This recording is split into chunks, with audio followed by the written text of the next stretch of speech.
I was on my lunch break, halfway through my burger, when my sister called me sobbing about Dad's heart attack. I dropped everything. I didn't even finish my fries. Please stay with me as I tell you my story, and please do not forget to support our channel by subscribing, liking, and sharing with your loved ones. When I answered the phone, all I could hear was crying. My sister kept saying something had happened to Dad, that it was bad, and I needed to come home right away. She said, heart attack, more than once, and I didn't think twice. I left work without clocking out. I didn't grab anything, not even my wallet. I just drove, heart pounding, mind racing. I kept imagining him lying there, struggling to breathe. I thought I was too late already, but when I reached the house, something felt off immediately. The street was quiet. There were no flashing lights, no ambulance, no neighbors outside. The front door was open just a little, like someone was expecting me. I pushed it open and stepped inside. It smelled like fresh coffee. The living room was clean, too clean. My aunt, who I hadn't seen in years, sat on the couch like she lived there. My cousins were there too, both staring at their phones. My sister stood near the kitchen, holding a stack of papers. Everyone looked up when I walked in, but no one said a word about Dad. No tears, no panic. "Where's Dad?" I asked.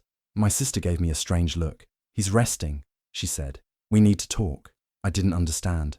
I looked around, trying to make sense of it all. The only thing on the kitchen table was a neat stack of papers and a pen. No pills, no hospital forms, no signs of any emergency, just legal documents. I felt cold all of a sudden. "You said it was a heart attack," I said, louder this time.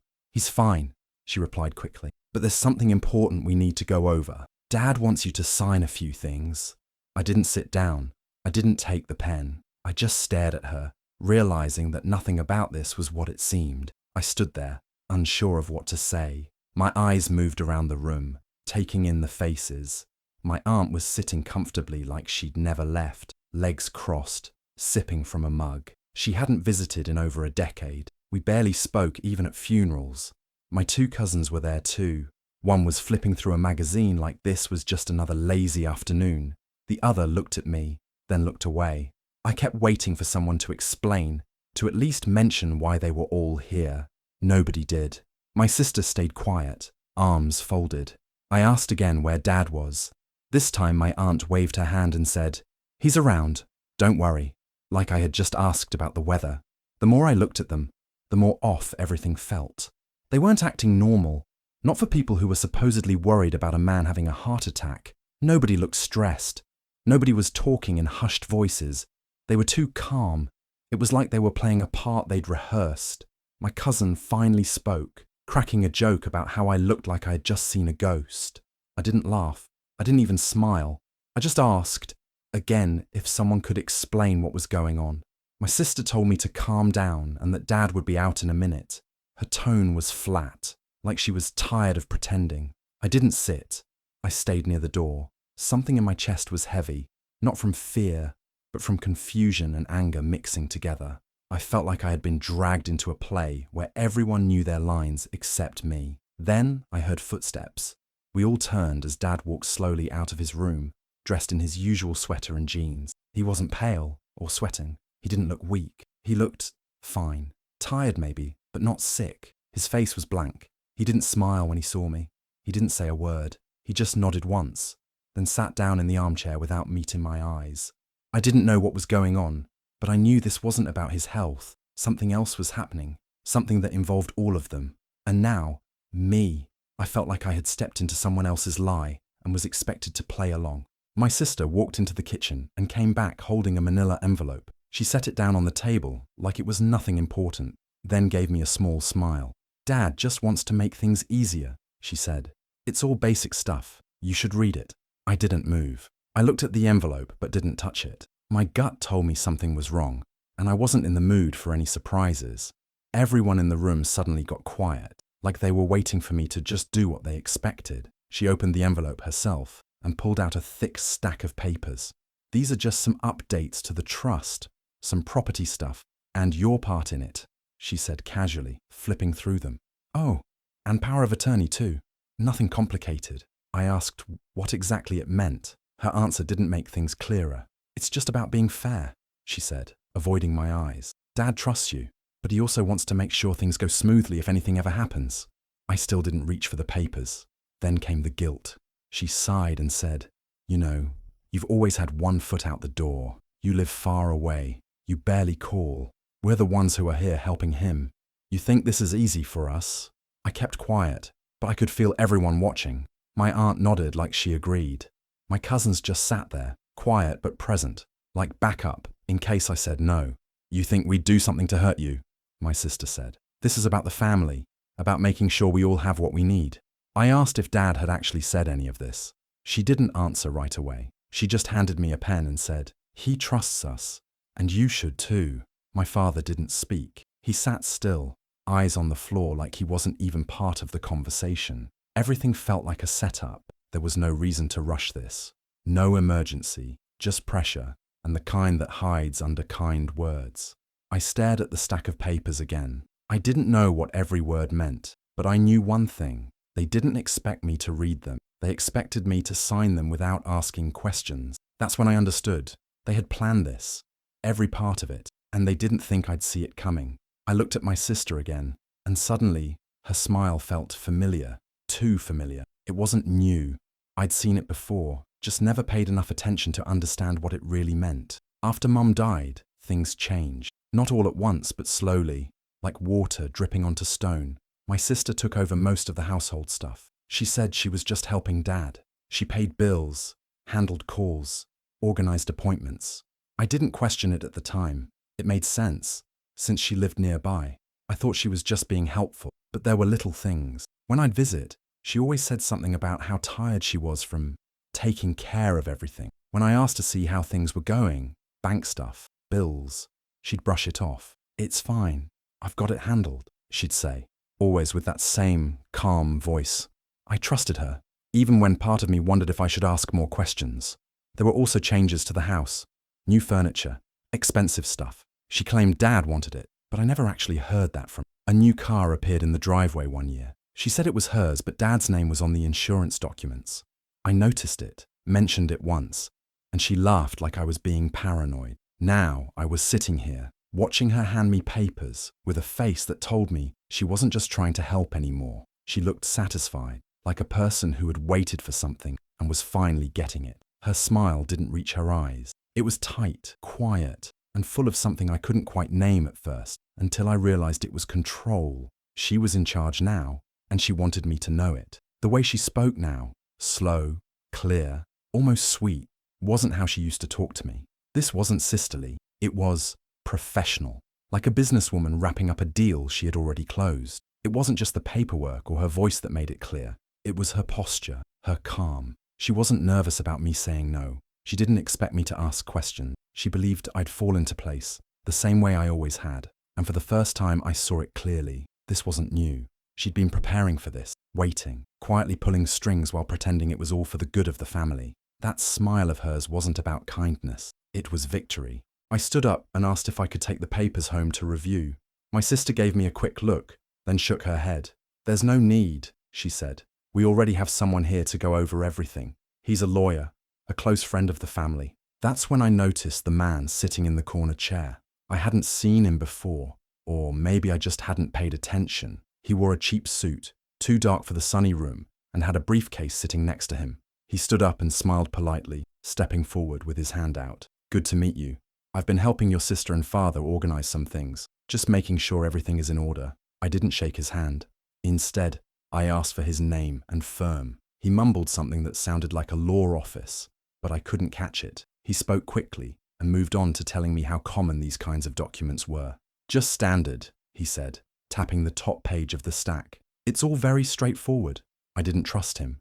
I asked if he could explain the documents line by line. He smiled again, thinner this time. "Of course," he said, but his eyes kept drifting to my sister, like he was waiting for her approval. He started pointing at sections, saying things like, "This part just updates the trust," and "this ensures smooth transfer of responsibility." Every sentence was vague. Every answer raised more questions than it solved. When I asked what the power of attorney meant in this case, he gave a roundabout answer about convenience and care. He didn't say what rights it gave away or what changes would happen after signing. When I pressed, his words got faster, and he started looking uncomfortable. Something wasn't right. I looked at my father. He was still silent, still sitting like he didn't know what any of this meant. It made me feel sick, so I acted calm. I nodded slowly, pretending to understand. I thanked the lawyer, told him it was helpful, then asked if I could get some air before going through it all. It's a lot, I said. Just need a minute. No one stopped me.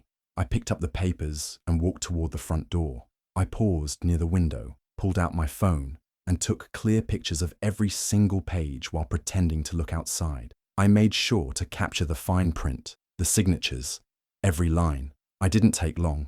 I walked outside and closed the door behind me. The air was warm, but I felt cold. I stood on the porch, phone in my pocket, pretending to breathe deeply like I was just clearing my head. Inside, I knew they were waiting for me to come back in and sign, but now I had the papers, and soon I'd have real answers.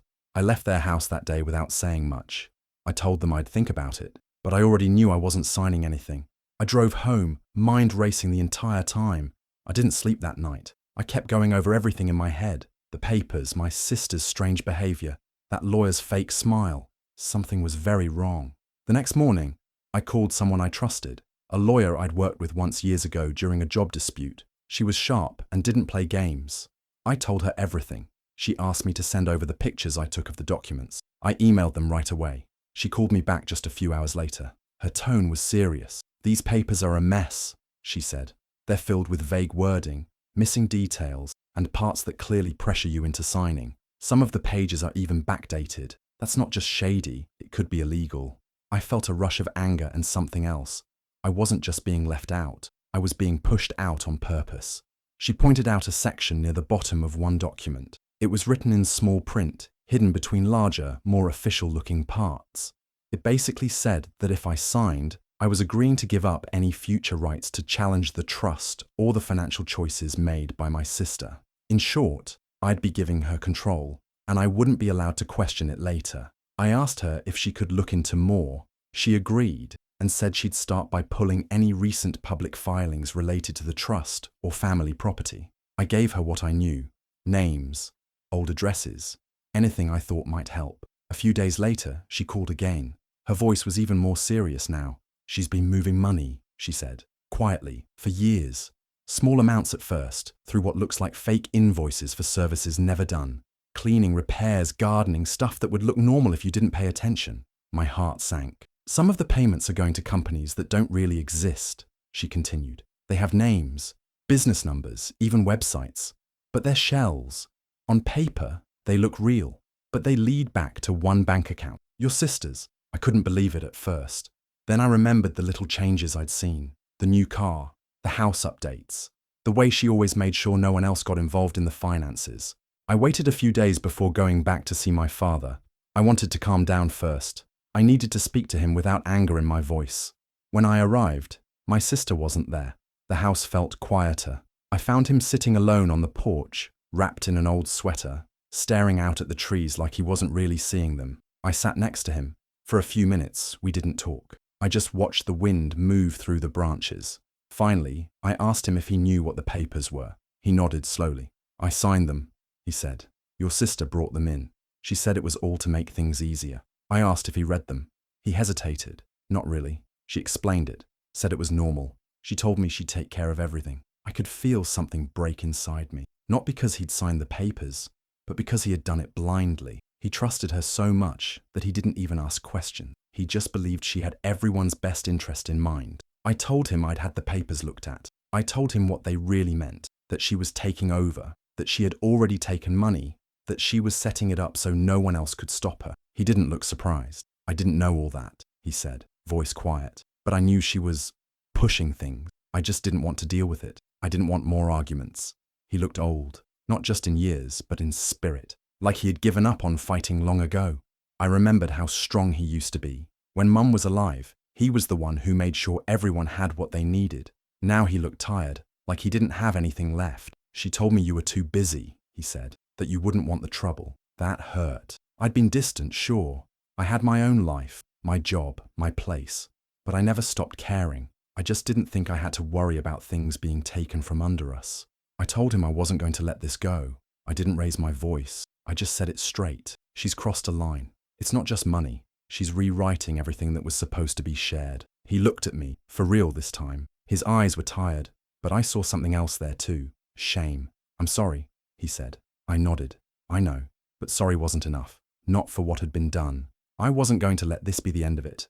My mother's name, my father's hard work, the future we were supposed to protect. It was all on the edge of being erased. I left that porch knowing one thing for sure. I wasn't just going to fight for myself. I was going to fight for all of it. And I wasn't going to stop until every lie was brought into the light. I didn't waste time. I called my lawyer again and asked her what we needed to do next.